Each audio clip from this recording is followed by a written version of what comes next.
Boa tarde a todos. Como sempre, rogamos a Jesus que nos dê sua paz.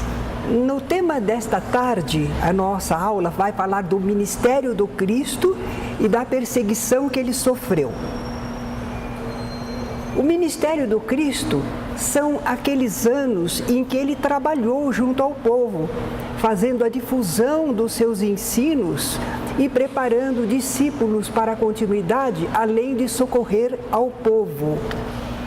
Esse ministério do Cristo não foi a vida toda dele. Ele aguardou até cerca de 30 anos de idade, quando seria então um homem público. Aí ele começou a sua tarefa. Foram 3 anos apenas, mas que 3 anos valiosos, não é? O primeiro ano foi o da obscuridade. O segundo foi o do favor popular, a repercussão boa. E o último foi da perseguição que ele sofreu. Comecemos com esse ano da obscuridade. Ele ainda não está em trabalho maior. Esse período começa quando Jesus é mergulhado nas águas do Rio Jordão por João Batista.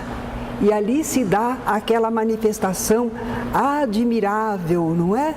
Aquela manifestação do plano maior, anunciando Jesus como o Filho dileto do Senhor, o Messias.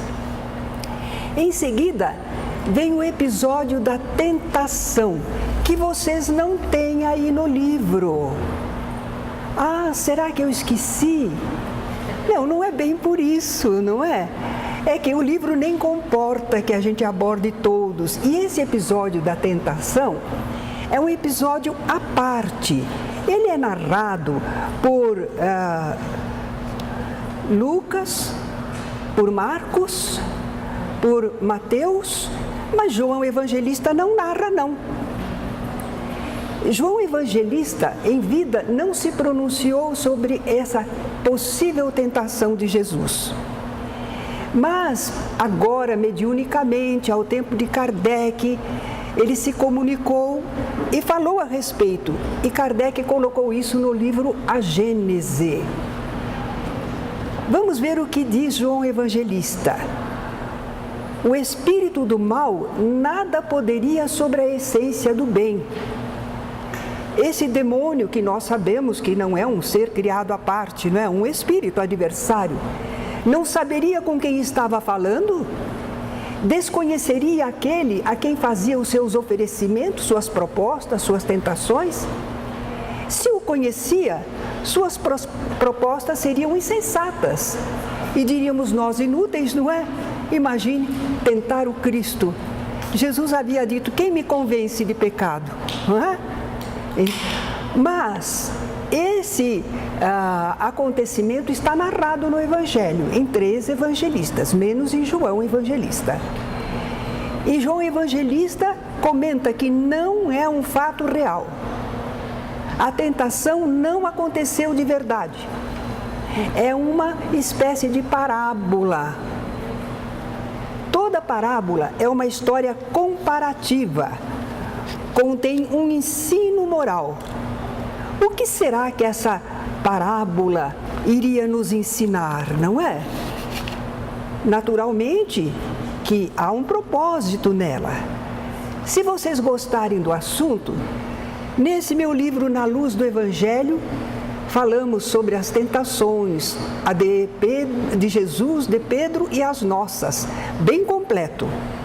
Hoje eu vou fazer só um resuminho do episódio, não é? Vamos verificar o que é que acontece.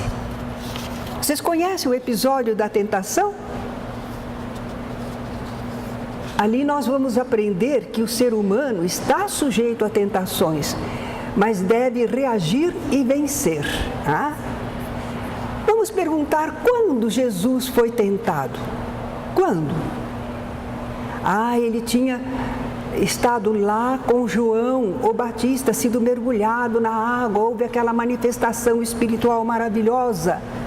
Aí ele voltou para a Judéia. Ah, mas ele estava plenamente assistido, não é? Porque já tinha havido aquela manifestação espiritual sobre ele. Quer dizer que Jesus estava muito bem assistido espiritualmente. E aí o espírito adversário, Satanás, demônio, ele sempre quer dizer o adversário do bem, levou Jesus ao deserto. Não foi o adversário do bem que levou Jesus ao deserto, não. Foi o Espírito, o Espírito em nome de Deus. Jesus foi transportado espiritualmente ao deserto. Deserto não quer dizer que não havia plantação, não havia vegetação. Um lugar que não era habitado. Um lugar longe de pessoas. Espiritualmente, Jesus foi levado lá. Para quê? Para ser tentado pelo demônio, pelo adversário do bem. Então nós aprendemos. Nós somos às vezes tentados, não é? Experimentamos sugestões para o mal, sugestões que vêm atrás das pessoas, que vêm atrás de pensamentos, que vêm atrás de filmes, que surge para nós de muitas maneiras. Nós somos experimentados. Mas o fato da gente ser tentado não quer dizer que nos falta amparo espiritual, como não faltava para Jesus, não é? É que vai haver aí um objetivo, uma finalidade providencial.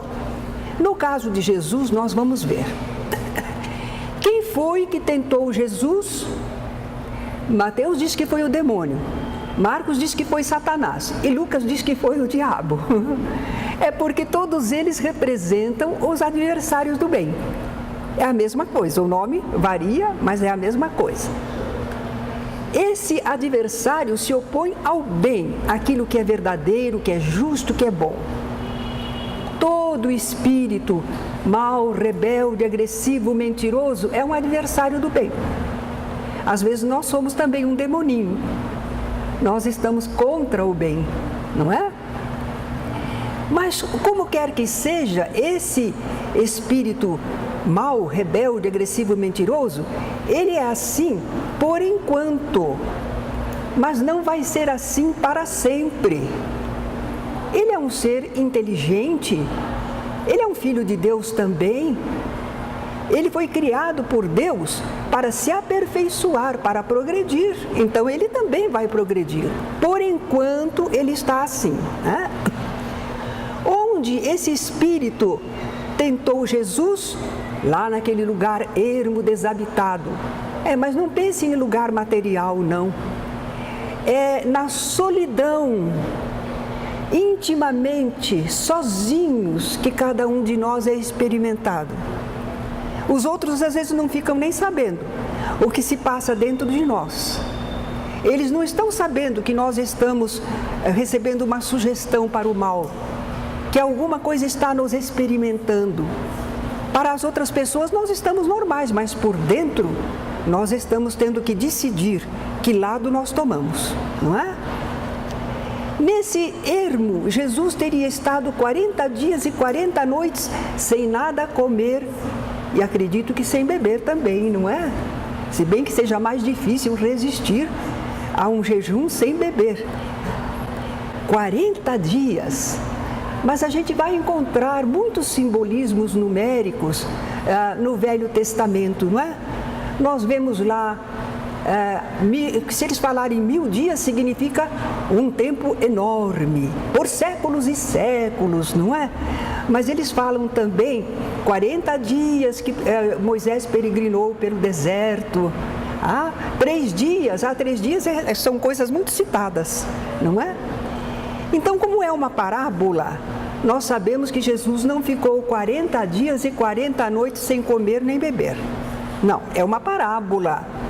Mas significa que a pessoa passa por alguma carência, falta alguma coisa, até que sentiu fome. Mas ele sentiu fome logo no primeiro dia, ao final do dia, não é mesmo? É uma parábola, não esqueçam disso, não é? E o tentador aproximou-se dele. Olhe, pela carência material, é que o espírito adversário se aproximou de Jesus. Uma necessidade orgânica, material, vai ensejar a primeira tentação de Jesus. Primeira, mas não foi uma tentação, o episódio foi um, mas a tentação foram três tipos de tentação. E o tentador aproximou-se dele e lhe disse: se és o Filho de Deus, ordena que estas pedras se tornem pães. O que é que esse espírito está sugerindo a Jesus? Que ele use os seus recursos espirituais para atender a necessidades materiais. Que ele coloque o espírito a serviço da matéria. Mas deve ser ao contrário. A matéria é que deve estar ao serviço do espírito. Nós estamos encarnados no mundo material para ter a oportunidade de experiências. Então a matéria vai servir a nós, espírito, e não nós, a matéria, não é? Jesus respondeu: nem só de pão vive o homem, mas de toda palavra que sai da boca de Deus. Isso é uma citação do livro Deuteronômio. É um livro da Bíblia. Aquele livro que repete a lei e as ordenações dos israelitas. Nós vamos ver que as outras respostas de Jesus também são citações assim. O que isso quer dizer? Que as verdades, as realidades, o conhecimento das leis divinas já existem. Ninguém pode alegar desconhecimento. Todas as religiões, todo o pessoal que busca a sabedoria já encontrou estes princípios, estas leis divinas, não é? Já existe na humanidade, não é novidade. Jesus não criou nada novo para responder ao tentador. Ele usou aquilo que já existe no conhecimento humano. Nós encarnados precisamos do pão do corpo. E é justo que a gente lute pela sobrevivência material. Mas não é bom desviarmos toda a nossa capacidade de ação e principalmente as nossas faculdades espirituais para cuidar simplesmente de abastecer o corpo, não é? Nós temos um corpo, mas nós somos um espírito. E como espírito, nós não nos alimentamos só de pão, nós nos alimentamos espiritualmente de toda a palavra que vem da boca de Deus. A gente brinca e pergunta: mas Deus tem boca? Não, Deus é espírito, não é um corpo. Mas é uma expressão simbólica, porque de Deus emana a verdade divina, e nós nos alimentamos da verdade. A verdade nos alimenta, nos fortalece, nos esclarece, nos ilumina. Nós nos alimentamos não só de pão, mas de ideias. Essa tentação, respondendo assim: nem só de pão vive o homem, mas de tudo que sai da boca de Deus, Jesus respondeu muito bem, né? Superou aquela tentação, aquela proposta má. E nós somos convidados a também vencer a tentação de só viver buscando as coisas materiais. O tentador, então, transportou Jesus à cidade santa. Qual é? Jerusalém, onde havia o templo. E o colocou sobre o pináculo do templo. Vocês tiveram uma aula sobre a estrutura do templo. E vocês sabem que havia na conjunção dos muros, não é? Pináculos, pontos bem elevados. A tentação agora, vejam, se passa no campo da religião, no campo da relação da criatura com o Criador, não é? O pináculo do templo, o ponto mais alto tinha 43 metros de altura. Extraordinário. E ainda está lá, naquele remanescente de muro, tem o pináculo. Que coisa, não é? O templo era muito importante para os israelitas, era sagrado, era vigiado. Se alguém tivesse sido colocado lá no pináculo do templo, naturalmente causaria uma estranheza no pessoal. Que isso? Quem está lá no pináculo? É um desrespeito. Mas lembrem que é uma parábola. Jesus só poderia, quando muito, estar espiritualmente e não corporalmente no pináculo do templo, não é? Colocou Jesus sobre o pináculo do templo e lhe disse: se és o Filho de Deus, lança-te daqui abaixo. 43 metros de altura. Ué, mas se era em espírito, é uma parábola, aí não despedaça nem morre, né? Que proposta boba! Desafio sem sentido? É porque não aconteceu de verdade. Lança-te daqui abaixo, pois está escrito: Deus, Ele, deu a seus anjos ordens a teu respeito, proteger-te-ão com as mãos, com cuidado, para não machucares o teu pé em alguma pedra. Qual é a sugestão do mal, do adversário do bem?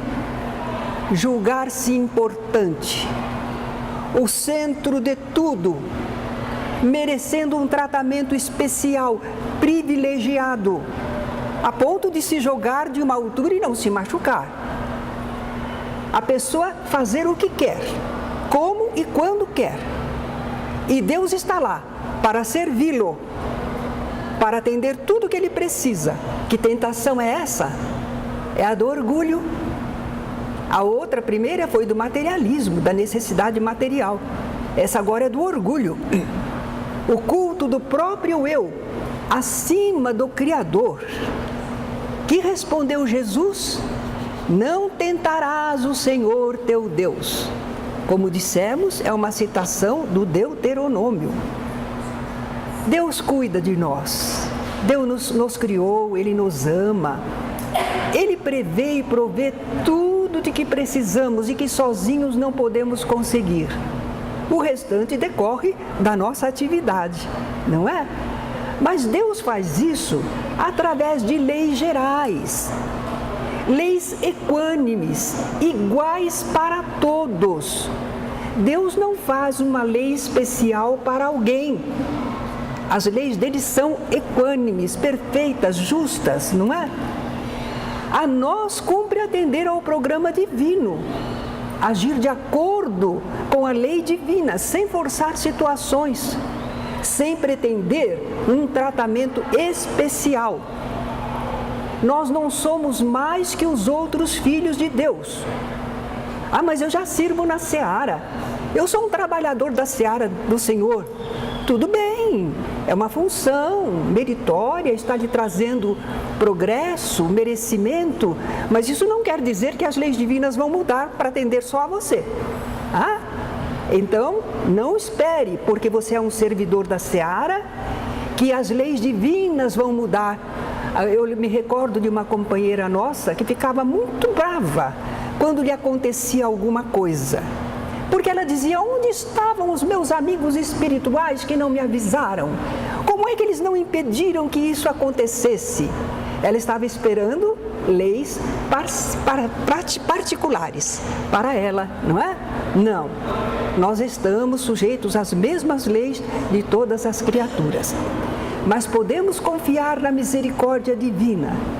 Só não devemos querer testar a bondade de Deus. Quero ver se Deus me ajuda. Não pode. Jesus triunfou então dessa tentação do orgulho. E nós então devemos também procurar superar isso, não é? O demônio o transportou uma vez mais a um monte muito alto e lhe mostrou todos os reinos do mundo e a sua glória.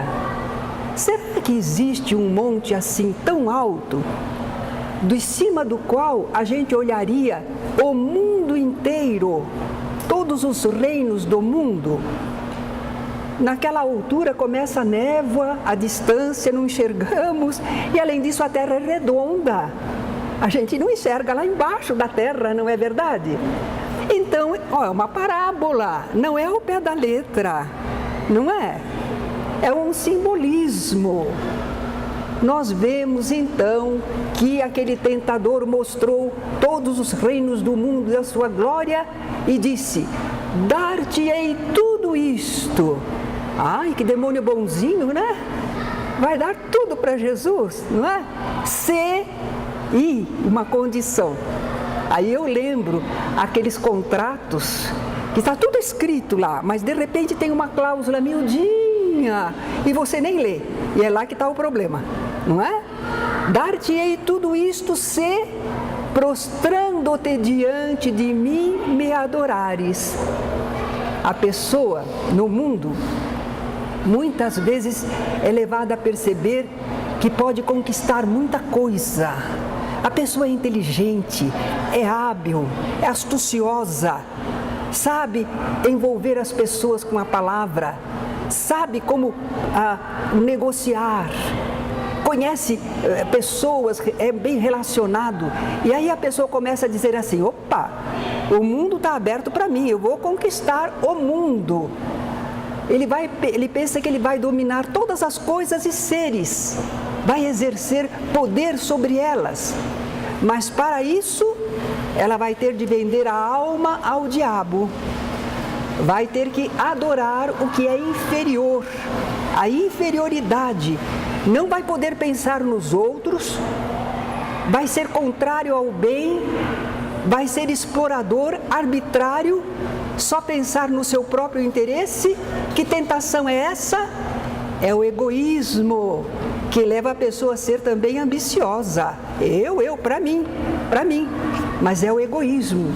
Nós não aprendemos nos livros espíritas que o materialismo, o orgulho, o egoísmo são os grandes adversários do nosso progresso espiritual, não é? Qual terá sido a resposta de Jesus? Para trás, Satanás, pois está escrito, adorarás o Senhor teu Deus e só a Ele servirás. Jesus respondeu muito bem, porque Deus é o Senhor de tudo, é o único Senhor. As coisas, os seres pertencem a Ele, ao Pai, ao Criador. Nós estamos encarnados aqui na Terra, estejamos encarnados ou não, Deus permite que nós hajamos sobre as coisas, sobre os seres. Nós podemos trabalhar, organizar, produzir. Quem estiver mais desenvolvido no conhecimento e na capacidade de ação, vai liderar pessoas, coordenar haveres e atividades, como os outros ainda não conseguem fazer. Mas isso não é para ele se iludir, pensando que vai poder usar a seu bel prazer, que ele vai poder dominar as criaturas, ficar manipulando os recursos em seu exclusivo benefício pessoal, e que vai utilizar tudo isso sem conta, sem medida, indefinidamente. Muita gente está enganada assim, não é?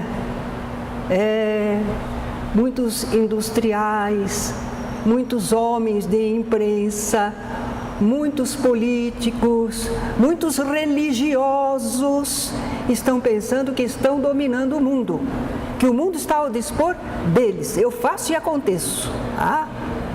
Mas Deus não criou o universo só para nós ficarmos usufruindo dele. Ele nos criou para servirmos, mas não a nós mesmos apenas. Deus não fez ninguém para ser escravo de outra pessoa. Como podemos escravizar, dominar as pessoas, não é? Nós somos mordomos de Deus. Lembram da parábola de Jesus, do mordomo infiel? Nós recebemos bens para cuidar, em benefício de todos. Essa é a lei divina. Mas nós, às vezes, ficamos cuidando só para nós. Nem queremos prestar contas a Deus, né? Mas chega esse momento. O que Deus quer? Que nós façamos no mundo com aquela influência, aquele poder, aquela capacidade de que dispomos. Deus quer que nós trabalhemos, sejamos solidários e tolerantes. Trabalho, solidariedade e tolerância, que era o lema de Allan Kardec, não é? Tem que haver igualdade, liberdade, fraternidade. Deus quer esse clima, não é? Nós podemos usufruir de tudo que a vida oferece, sem excessos. Todo excesso vai ser prejudicial. E nós temos que contribuir para o bem geral. não podemos prejudicar a nada e a ninguém, porque é preciso haver progresso incessante, felicidade sempre crescente. Essa é a lei divina, esse é o programa divino. E nós não podemos perturbar esse programa, não é? E se não fizermos isso? E a vida corpórea passa depressa, não é? É um instantinho. A gente pensa 100 anos, e mesmo 100 anos, daí a pouco está acabando, não é? Que adianta o homem ganhar o mundo todo e perder a sua alma? Jesus colocou tão bem, né? Tão claro. A resposta então de Jesus a essa tentação da ambição, a essa tentação da pessoa querer tudo para si egoisticamente, a resposta de Jesus foi: adorarás o Senhor teu Deus e só a Ele servirás. Estamos servindo ao programa divino, que é o programa do bem para todos. Nós não teremos uma solução satisfatória se nós todos não entendermos que esse programa divino, essa lei divina é o bem de todos, é o bem para nós também, né? Então vamos responder assim à tentação do egoísmo. Nós não estamos para servir a nós mesmos, mas estamos servindo a vontade de Deus, que é sábia, né? Depois de tê-lo assim tentado de todos os modos, acabou a tentação?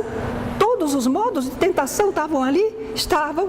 Materialismo, orgulho e egoísmo. Tudo mais são nuances, né? Sintetizam todos os apelos da inferioridade em que precisamos ser testados. E aí o demônio apartou-se dele, deixou-o por algum tempo. Lucas diz assim, até momento oportuno. O que quer dizer isso? Que a gente não vai ser tentado uma vez e acabou. As tentações se sucedem, porque elas são naturais da vida corpórea, da convivência com as pessoas. Elas se repetem. A gente é que fica escolado e não cai mais nelas, não acompanha. A gente adquire experiência, não é? No livro dos Espíritos, Kardec pergunta: renunciam às suas tentativas os espíritos cuja influência a vontade do homem repele? Os espíritos respondem: que querias que fizessem? Quando nada conseguem, abandonam o campo. Entretanto, ficam à espreita de um momento propício, como o gato que tocaia o rato. Enquanto a vida não acaba, nós ainda estamos, como diz o apóstolo Paulo, correndo a carreira. Ainda não terminou a carreira. Só ao fim que a gente pode dizer, não é? Ah, eu fiz a boa carreira, eu consegui superar, mas só ao final, não é? Agora, quem já aprendeu a superar essas sugestões do mal, pode dizer isso tranquilamente. Jesus dizia, quem me convence de pecado? Não há condição, a pessoa já sabe, já entendeu, já exercitou o desejo do bem. O tentador, enfim, se afastou e os anjos se aproximaram de Jesus para servi-lo. Ele estava com as feras, mas os anjos o serviam. Nossa, Jesus estava no meio de feras? As criaturas humanas são feras às vezes, né? Destroçam, agridem. Jesus estava no meio de pessoas rudes, agressivas, maldosas. Em meio a essas pessoas, quantos estímulos para o erro. Mas ele estava em ligação espiritual com os anjos do Senhor, não é? Estava em sintonia com os espíritos superiores que o amparavam e a ajudavam na sua missão. Bem, então esse episódio da tentação tem assunto muito mais para a gente conversar. Mas eu só lembrei porque nesse primeiro ano, que foi o ano da obscuridade, Jesus passou pela tentação. Não está aí no livro, está no Evangelho, menos em João Evangelista, e a gente quis deixar para vocês, não é? Uma explicação do que é. Em seguida, nós vemos lá que Jesus também começou a fazer os primeiros discípulos. Foi aí, está começando a formar o seu grupo. Realizou transformação da água em vinho lá em Caná. Foi a primeira Páscoa em Jerusalém. Jesus vai passar 3 Páscoas. Essa foi a primeira, que ele foi com os discípulos, aqueles poucos discípulos, a Jerusalém. E ele começou a obter conversões, mas ele ainda não está pregando abertamente, ele não está realizando fenômenos, ainda está discreto, ele não se manifestou amplamente. Lá na Judéia ele está passando quase despercebido das autoridades israelitas. E por isso, por enquanto, ele não está sofrendo perseguições. Por enquanto, ele não está sofrendo perseguições. Agora vamos ver onde é que está o papel, que eu misturei tudo.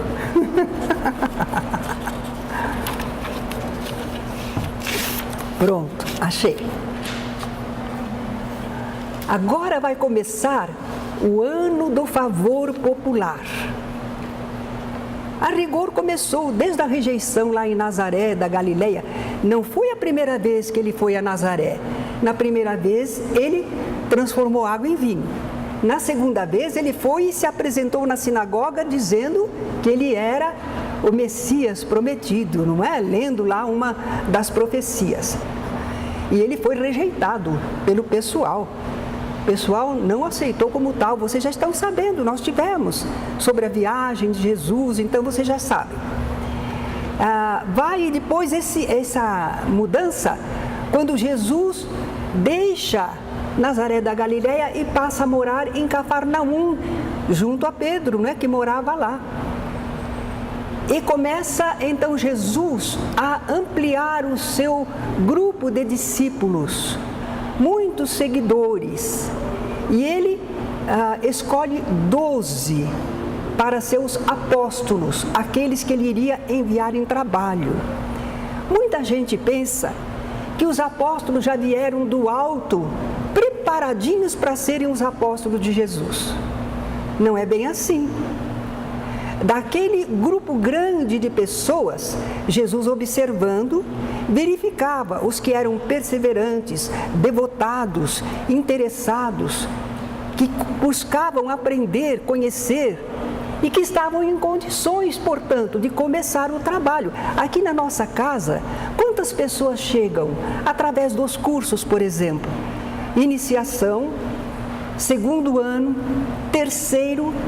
E o pessoal que dirige começa a perceber que alguns são perseverantes, não faltam, são interessados, correspondem bem nos testes, se saem bem nas tarefas, aceitam pequenos serviços, aceitam, por exemplo, fazer a prece, aceitam fazer uma leitura, um pequeno comentário do Evangelho. Tem gente que recusa, mas aqueles não estão interessados. E é claro que são esses que vão ser selecionados, atraídos para o serviço, porque eles demonstraram qualidades e interesse para isso. Então Jesus escolheu 12 apóstolos, entre muitos que poderiam ter sido apóstolos, se quisessem, se trabalhassem adequadamente, não é? Mesmo assim, eles não eram perfeitos, porque a gente vê que Tomé vai ser aquela criatura meio cética, não é? Não sei se eu creio, não é? A gente vê que Judas, nós vamos ter aqui uma passagem, e era meio interessado em dinheiro. A gente vê que Pedro era entusiasmado, amava Jesus, mas não pensava às vezes no que estava fazendo ou falando. E assim por diante. Cada um deles tinha os seus probleminhas, seus pequenos defeitos, mas tinham virtudes, tinham qualidades, às vezes mediunidades. Toda a humanidade é assim, tem defeitos e qualidades.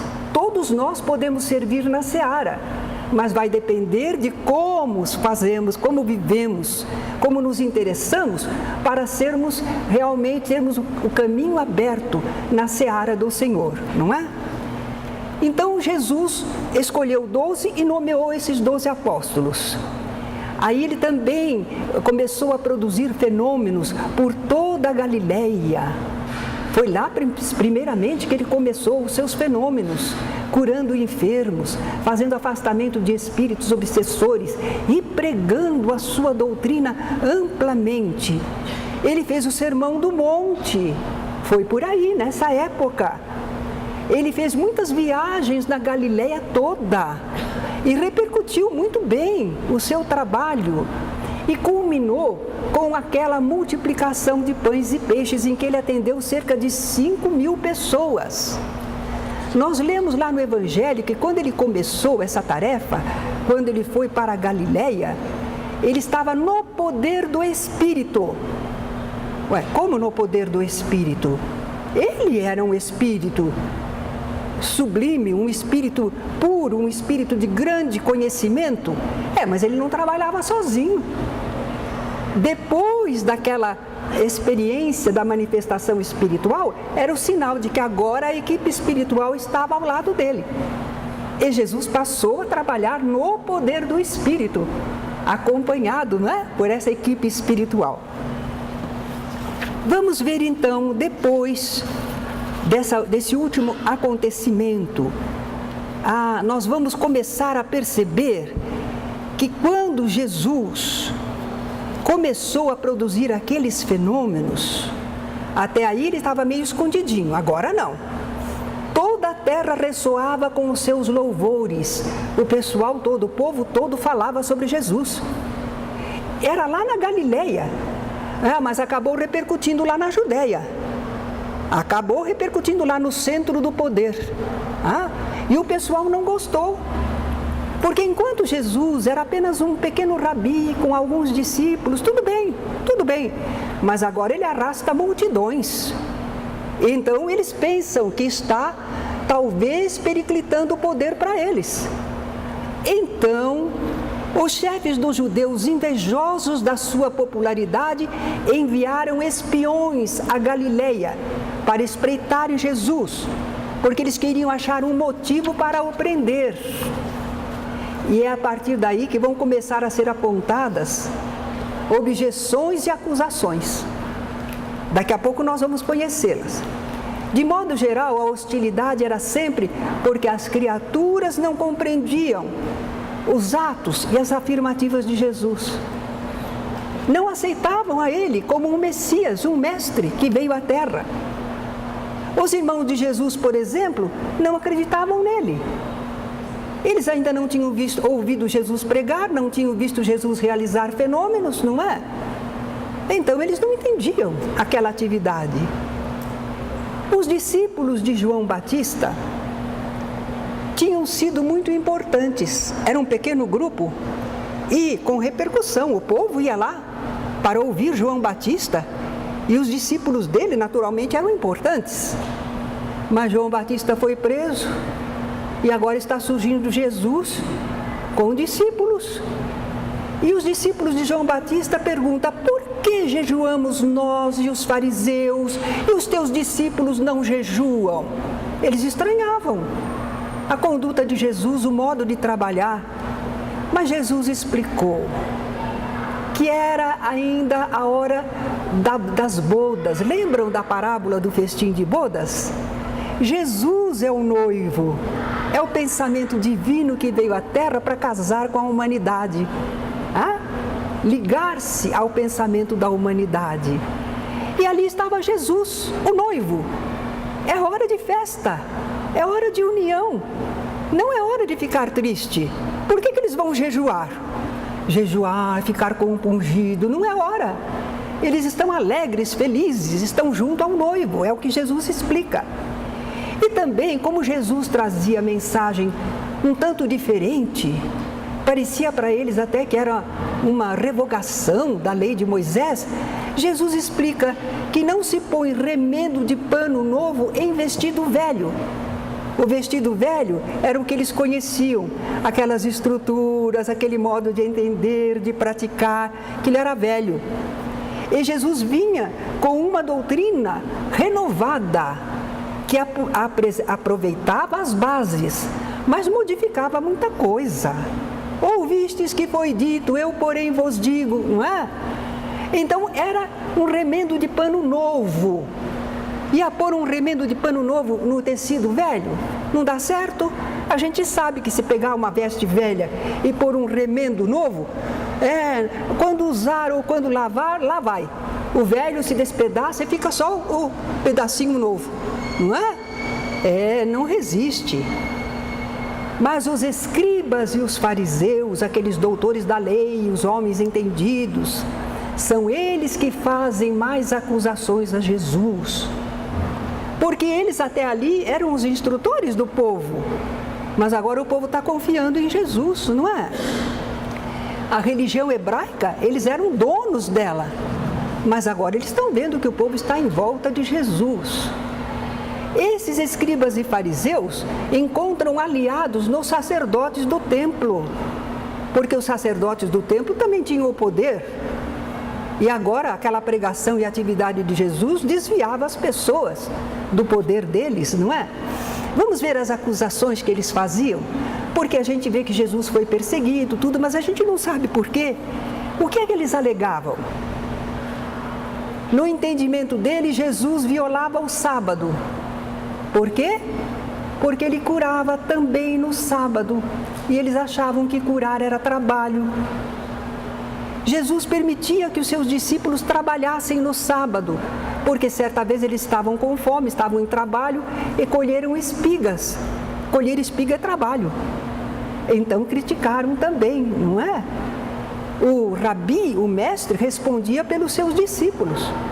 Se os discípulos tinham feito alguma coisa errada, eles reclamavam do rabi, não é? Mas o mestre procurou acalmar esse pessoal. Ele não estava revogando a lei nem os profetas. Ele estava dando o verdadeiro cumprimento. Porque a lei era muito certa. A lei era sábado para repousar, cuidar das coisas do Espírito, para o homem não viver só sobre a matéria. Era isso.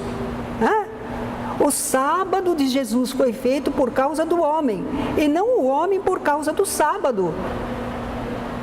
O mandamento do sábado não é para tolher a criatura humana, é para favorecer a ela espiritualmente, não é? Então fazer o bem no sábado é lícito. Então Jesus procurava explicar a eles que ele estava cumprindo o sentido da lei. Mas o pessoal também acusava Jesus dizendo: ele blasfema, porque ele se faz igual a Deus. Tudo isso porque, certa ocasião, defendendo-se de curar no sábado, Jesus disse: meu Pai trabalha até agora, incessantemente, e eu trabalho também. Aí os judeus ficaram indignados, queriam até matá-lo. Porque além de violar o sábado, ele dizia que Deus era o seu próprio Pai. Então ele estava se fazendo igual a Deus, da mesma natureza de Deus, não é? Jesus não estava querendo tomar o lugar de Deus. Ele dizia: ô Pai, eu sou filho, não é? Vemos algumas ocasiões em que ele vai explicar isso. Ele curou um paralítico, dizendo: perdoados estão os teus pecados. O pessoal achou que ele blasfemava.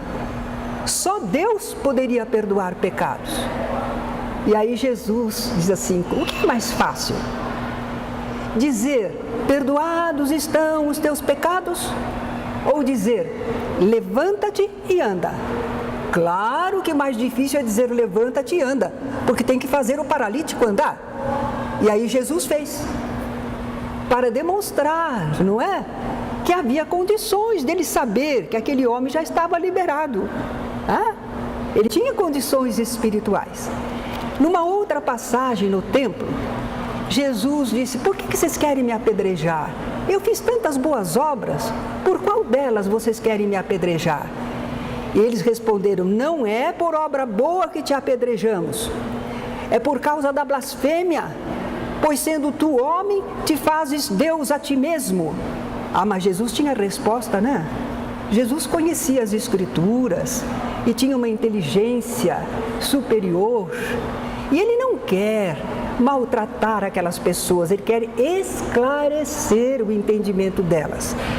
Então ele vai lembrar um salmo de Davi, o Salmo 82, o item 16. Sois deuses, todos sois filhos do Altíssimo. Olha lá, está no Velho Testamento. Nós somos seres espirituais, somos filhos de Deus, que também é espírito, não é? Então, Jesus diz, ora, se todos somos deuses, né? Por que eles estão achando ruim dele falar que ele é filho de Deus? Que o julguem pelas suas obras. Outra acusação que eles faziam a Jesus: tem contato com pessoas de má vida, porque para eles as pessoas podiam ser puras e impuras. E com impuros a gente não devia ter contato. Algumas pessoas pensam assim, falam hoje em dia, não é? Não fica perto de pessoas que estão em depressão, pessoas irritadiças, pessoas que veem o mundo com cores negras. Sai de perto, defenda-se. Isso é falta de caridade, não é? Mas eles falam isso ainda hoje, não falam? Naquele tempo, eles achavam impureza espiritual na conduta das pessoas. Sai de perto dos impuros. Mas Jesus aceitava publicanos e pecadores que se acercavam para o ouvir, não é?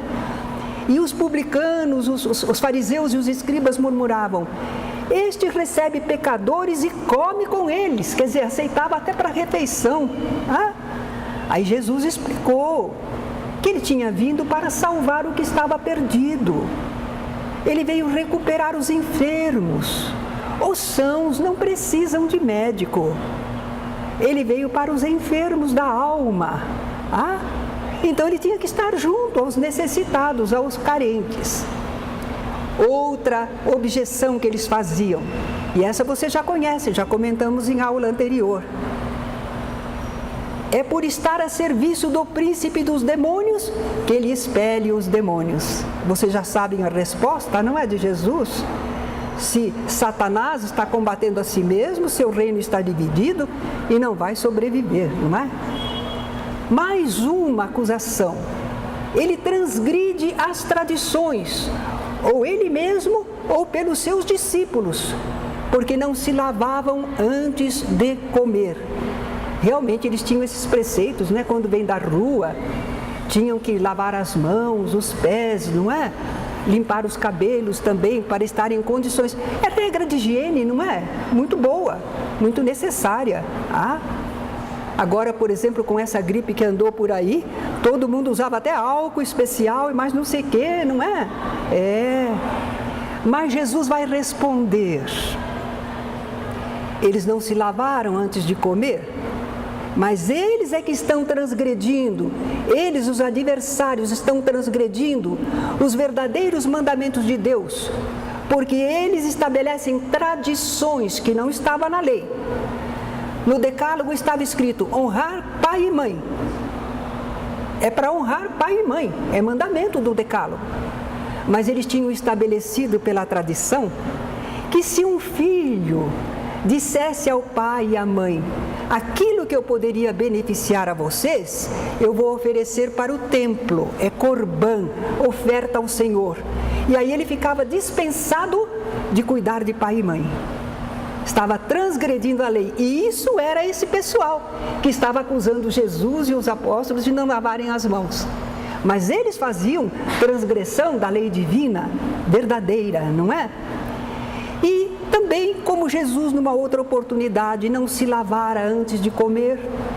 Jesus sabia princípios de higiene, mas talvez o pessoal não ofereceu com que lavar as mãos. E também, nem sempre Jesus estaria com as mãos tão sujas que já precisasse lavar, não é?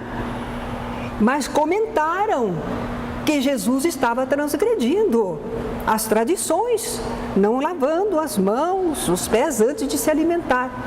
Aí Jesus fez a exprobração deles: limpais o exterior, por fora, o corpo, mas o vosso interior está cheio de iniquidades. Eles não gostaram. E os escribas que estavam ali, ao lado desses fariseus, também se sentiram ofendidos, porque eles também seguiam as tradições. Senhor, com isso você também nos agride, né? Nos ofende. Jesus aproveitou para dizer: e vocês sobrecarregam as pessoas com obrigações e mais obrigações para estar bem com Deus, mas vocês não cumprem e não colocam nesse fardo nem um dedinho. E além disso, vocês ensinam errado as criaturas. Nossa, deve ter causado uma sensação, não é? A resposta de Jesus. Por isso, saindo Jesus dali, os escribas e fariseus começaram uma campanha de interrogar Jesus em toda parte onde ele ia, arguindo com veemência, procurando confundi-lo a respeito de muitos assuntos. O que é que eles queriam? Das próprias palavras de Jesus, tiraram um motivo para o acusar.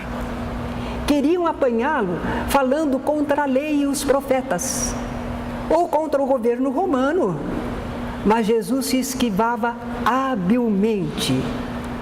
Quando eles perguntaram a Jesus, é lícito pagar o tributo a César? Se Jesus dissesse, sim, devem cumprir a lei dos romanos, o povo ficaria onça, não gostaria nada. Se Jesus dissesse, não paga não, eles iriam acusar Jesus perante os romanos. Está subvertendo a lei, não é? Era uma armadilha. Mas Jesus escolado, sábio, não é? Mostrai-me a moeda do tributo. De quem é esta efígie? De César. Dai, pois, a César o que é de César e a Deus o que é de Deus. Na lei de Moisés, a mulher adúltera deveria ser apedrejada. Então eles levaram perante Jesus uma mulher adúltera e citaram a lei de Moisés e perguntaram, e tu, o que dizes? E era uma armadilha também. Se Jesus dissesse, sim, pode apedrejar até a morte, eles diriam, e o decálogo que diz não matar? E se ele dissesse, não mata não, eles diziam, e a lei de Moisés? Era uma armadilha, de um jeito ou de outro. Mas Jesus não respondeu nada, ficou silencioso, escrevendo na areia. E quando insistiram com ele, ele disse, aquele que estiver sem pecado, atire a primeira pedra. Que respostas maravilhosas, não é? Sabe o que mostra Jesus aí, na sua sabedoria? Como nós devemos nos comportar às vezes nos agrupamentos humanos, que esperam de nós assim um choque de frente. E a gente tem que encontrar com sabedoria alguma coisa importante que eles possam entender, se está certo ou se está errado, não é? Por isso, quando às vezes a pessoa fazia uma pergunta, Jesus respondia com outra.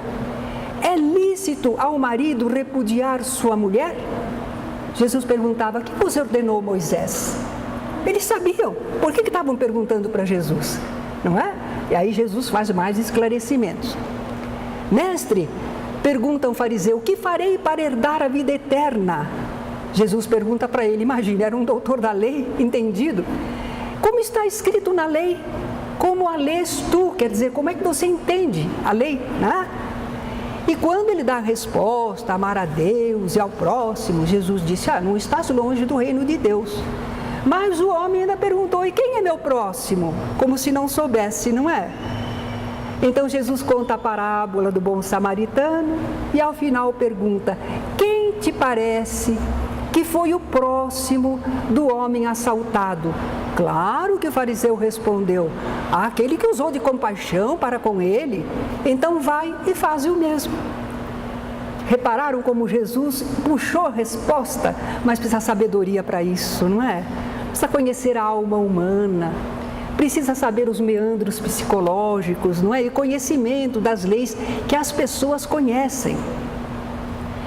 Nós vimos então que Jesus não mostrava sinais especiais, ele fazia o trabalho da seara, mas não ficava se exibindo só para tentar convencer a esses adversários. Às vezes ele saía de perto, porque só o estavam tentando, experimentando para ver se ele fazia algo errado. E também Jesus sabia que eles queriam condená-lo de qualquer maneira. Não era uma conversa leal, não era de alguém querendo entender, era para procurar um motivo. Então aí Jesus comenta, a que assemelharei esta geração?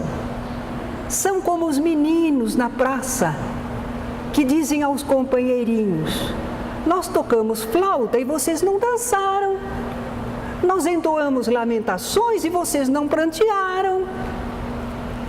Jesus falou isso, ele vai completar.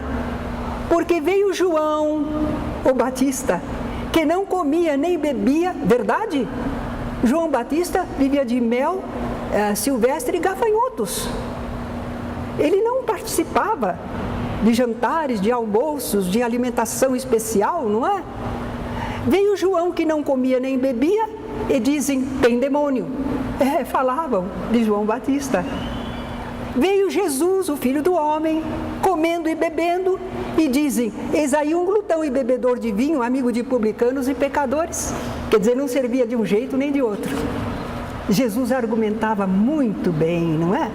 Tudo isso não era para deixar os outros em má situação, era para mexer com a mente deles, para eles entenderem, para terem a possibilidade de analisar como é que agiam, se aquilo era certo, se não era, não é? Vai haver então ainda, nesse ano, aquilo que eles chamam de uma crise no ministério de Jesus. Não é bem uma crise, algumas incompreensões. Quando houve a multiplicação de pães, aquele povo queria aclamar Jesus rei da Palestina. Mas Jesus não aceitou, o reino dele não era deste mundo. E o povo ficou decepcionado, ficou muito desapontado. Já imaginam terem um rei que podia providenciar alimento a hora que eles precisassem? Que coisa maravilhosa! Um rei poderoso, com poderes especiais que fazia as coisas aparecerem e desaparecerem. Nossa, como eles queriam esse rei, não é? Aliás, nós, o povo, ainda queremos, não é? Nós queremos um presidente mágico, que resolva tudo. É por isso que nós somos enganados, não é? Eles esperavam, se Jesus era o Messias, que ele fosse aquele príncipe rico, generoso, não é? E também que ele fosse assim um comandante político, um guerreiro. Era isso que eles queriam. Mas Jesus não atendia a isso. E ainda Jesus falava umas coisas que eles estranhavam. Eles não compreendiam.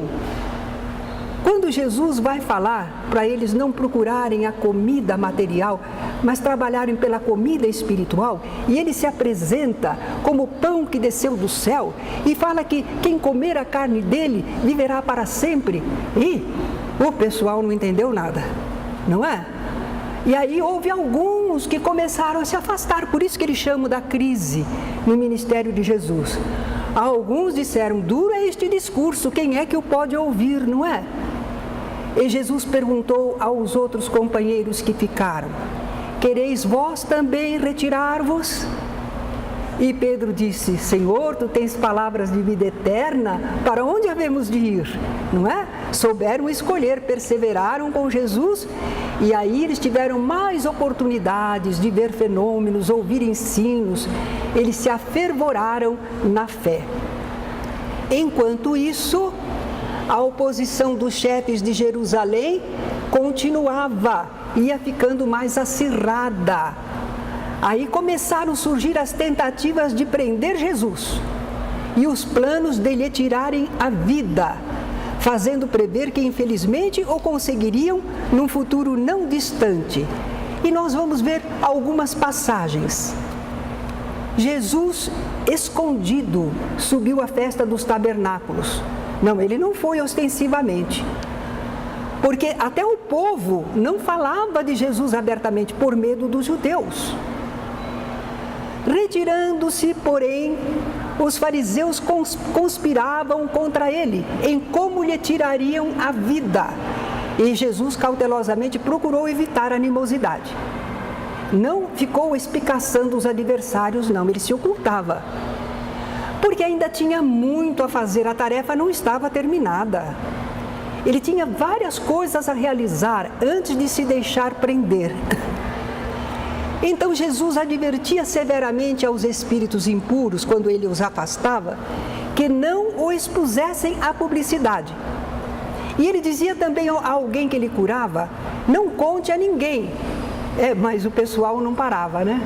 continuava falando e contando, ele me curou, aconteceu isso, porque não sei o que, né? O pessoal continuava, porque o pessoal não entendia que Jesus precisava trabalhar em sigilo, ocultamente. Mas é admirável notar como Jesus conseguia escapar da fúria de seus adversários. Em várias oportunidades os evangelistas contam, mas eu contei assim, eu peguei num lance assim em João Evangelista, eu peguei 1, 2, 3, 4 passagens em que o pessoal está furioso querendo prender Jesus e ele se esgueira no meio daquele pessoal e eles não conseguem prendê-lo. Alguns espíritas, companheiros, até acham que Jesus como que se transportava à distância, sumia dali, num fenômeno especial, mas não precisava, não é? Jesus, no meio do tumulto, sabia como se colocar, eles continuavam debatendo e daí a pouco, cadê Jesus? Já não estava mais lá, não é? Não obstante as perseguições, este ano foi mesmo o ano do favor popular para Jesus, porque ele realizou muitos fenômenos, alcançou muitos frutos na sua pregação, fez muitos discípulos por toda a Galileia em várias viagens. Estamos no ano final, o ano da oposição. Esse ano tem como marco aquela alimentação dos 5.000 que provocou tanta celeuma, trouxe tanta gente para Jesus, mas também trouxe algumas complicações. Desde aquele fenômeno, agora Jesus passa, ele está se ocultando. A perseguição está acirrada. E Jesus então agora está preocupado com os seus discípulos, com os apóstolos especialmente. Porque eles vão continuar a tarefa depois que ele se for. Ele sabe que em breve ele estará sendo aprisionado. Então ele precisa preparar bem os seus apóstolos. Então nós vamos ver alguns fenômenos especiais, alguns ensinamentos de Jesus. É nessa ocasião que Jesus pergunta para o seu grupo: o que o pessoal fala aí sobre mim? E os discípulos contam as ideias que o povo tinha sobre Jesus, variadas. Aí Jesus pergunta: e vocês, e vós, que dizeis de mim? O que é que vocês estão pensando a meu respeito? E Pedro é inspirado superiormente e diz: tu és o Cristo, o Filho do Deus vivo. Jesus o cumprimenta, não é? E diz que aquilo foi uma revelação do alto e sobre essa pedra, essa faculdade de comunicação, Jesus vai edificar a sua eclésia, o seu agrupamento. E é assim mesmo. A igreja de Jesus está baseada nessa manifestação espiritual na terra, através dos médiuns, não é? Médiuns sinceros, médiuns devotados. E disse Jesus: a porta do Hades não prevalecerá sobre ela. Jesus falou isso ainda, né?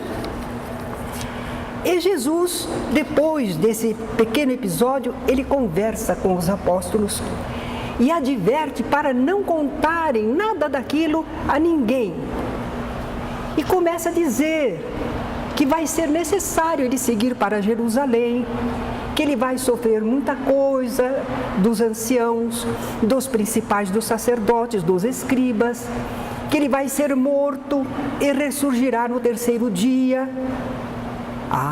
Mas os discípulos não queriam acreditar. Pedro até falou: Senhor, nada disso te aconteça, não é? E Jesus então diz: afasta-te de mim, Satanás, adversário do bem, porque estás pensando só nas coisas dos homens e não nas coisas de Deus. O programa divino precisava ser cumprido, mas Pedro estava só pensando: meu querido mestre não vai sofrer, não é? Os discípulos não queriam acreditar no que Jesus estava anunciando. Para eles seria um acontecimento terrível, doloroso. Para eles Jesus era um Messias. Teria que dirigir um grande reino temporal, o povo israelita. Libertar a nação israelita. Como é que ele poderia fazer isso se ele morresse? Como é que o Messias vai morrer? Não é? E Jesus está preparando então os discípulos para compreenderem melhor. Foi aí que ele os levou a um alto de um monte e se transfigurou na presença deles. Apareceram Moisés e Elias conversando com Jesus. Não foi à toa, não. Foi para que os apóstolos vissem que havia um programa. Moisés e Elias do plano espiritual conversando com Jesus sobre os acontecimentos que iriam ocorrer em Jerusalém. O final da tarefa de Jesus estava programado. Não era ao acaso. Jesus está demonstrando para eles. Mas os apóstolos são como nós, não entendem todas as coisas, não é? Depois da transfiguração, Jesus ordenou-lhes que não dissessem o que tinham visto até o dia em que o Filho do Homem ressuscitasse dentre os mortos. E eles ficaram perguntando, o que é isso de ressuscitar dentre os mortos, não é? Jesus ainda falou, o Filho do Homem está para ser entregue nas mãos dos homens, e estes o matarão, mas ao terceiro dia ressuscitará. Marcos registra que os apóstolos não compreendiam isto e temiam interrogá-lo. Sabe, Jesus deveria ser em certos momentos assim, depois daquela visão admirável que eles tiveram, deveria ser algo assim de impor respeito, reverência. Eles não tinham coragem de perguntar, mas eles estavam meio tristes, estavam meio preocupados com isso, não é? Jesus, porém, estava consciente de tudo, corajoso no seu ideal, prosseguia trabalhando, valorizando o tempo que lhe restava. Ele se retirou para a Pérea. Lá ele ficou vários meses da segunda metade desse ano de oposição, porque lá era mais difícil de ser aprisionado. Era uma região mais distante, mas assim ele aproveitou para pregar aquela população, para curar enfermos, fazer afastamento de espíritos, não é? E nessa ocasião, lá na Pérea, vieram uns fariseus, mas para ajudar Jesus. Quer dizer que tinha alguns fariseus que eram bons, não é? Não eram todos os fariseus que eram agressivos. Eles disseram a Jesus, retira-te e vai-te daqui, porque Herodes quer matar-te. Herodes, que quando Jesus era criancinha, tinha feito a degola dos inocentes, de novo quer matar Jesus? Não, aquele Herodes já morreu. É o filho dele, que também se chama Herodes, não é? Jesus responde, ide dizer a essa raposa que hoje e amanhã eu expulso demônios, curo enfermos e no terceiro dia terminarei. Importa, contudo, caminhar hoje, amanhã e depois, porque não se espera que um profeta morra fora de Jerusalém. Quando Jesus vai chegando a Jerusalém, ele lamenta a cidade, porque ela o está rejeitando, como rejeitou muitos e matou muitos profetas, não é? Todo o resto desse ano, a oposição contra Jesus crescia. E os chefes dos judeus estavam desde muito determinados. Eles não aceitavam o reino espiritual de Jesus. Eles não consideravam Jesus como um chefe espiritual. Mas aí Jesus ressuscitou Lázaro, vocês já conhecem, não é? Retirou do estado letárgico. A fé dos discípulos se fortaleceu. Eles ficaram mais confiantes. Numa hora Jesus disse que vai morrer, vai ser crucificado, vai ser, né? Agora ele está fazendo o morto ressurgir à vida. Eles vão de baixo para cima, eles oscilam muito, eles não entendem, não é? Eles ficaram muito contentes, numa expectativa maravilhosa. E também as pessoas que estavam ao redor e souberam do caso, ficaram maravilhadas. Mas justamente por isso, os principais sacerdotes e os fariseus convocaram o sinédrio. Agora está lá no tribunal maior, não é? O que estamos fazendo, uma vez que esse homem opera muitos sinais? Se o deixarmos assim, todos crerão nele. Depois virão os romanos e tomarão não só o nosso lugar, porque, embora dominados pelos romanos, eles dirigiam o povo. que não fosse as leis romanas, eles dirigiam o povo. Tomarão não só o nosso lugar, mas a própria nação. Eles não tinham medo disso, não. Eles sabiam como conviver com os romanos, mas eles alegam isso para dar importância à perseguição contra Jesus. A coisa é feia, temos que tomar uma providência, não é? Isso que eles estão fazendo. E desde aquele dia resolveram matá-lo. Por isso Jesus já não andava publicamente entre os judeus. Ele retirou-se para uma região vizinha ao deserto, uma cidade chamada Efraim, e ali permaneceu com os discípulos. Claro que ele está aproveitando para instruir cada vez mais os discípulos, não é? Mas a Páscoa estava próxima, né? Era uma festa importante. Todo israelita tinha o dever de comparecer, né? Todo homem adulto tinha que estar lá. Muitos daquela região subiram para Jerusalém antes da Páscoa, porque eles estavam se preparando, fazendo purificação para estarem em condições dos rituais que aconteciam na Páscoa. Lá em Jerusalém e no templo, o pessoal ficava perguntando uns aos outros: que vos parece? Não virá ele à festa? Mas os principais dos sacerdotes e os fariseus tinham dado ordem para que, se alguém soubesse onde Jesus estava, denunciá-lo, para eles o prenderem. Então, estava tudo assim meio oculto, meio medroso, mas Jesus corajosamente se pôs de novo a caminho de Jerusalém, não antes, na época certa. Ele vai se encaminhando para Jerusalém. E ele vai aproveitando para predizer aos apóstolos os detalhes de como ele seria preso, maltratariam, lhe dariam morte, mas ressurgiria depois de 3 dias. Subindo Jesus para Jerusalém, ele passou por Jericó, aproveitou para curar um cego, converteu Zaqueu.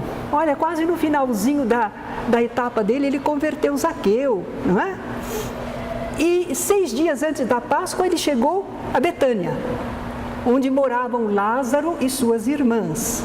Lázaro, que segundo o povo, ele ressuscitara dentre os mortos, não é? Ali lhe ofereceram uma ceia em casa de Simão, o leproso. Marta servia a mesa, Lázaro era um dos que se achavam em companhia de Jesus, e Maria, a outra irmã de Lázaro, ungiu a Jesus com um perfume caríssimo.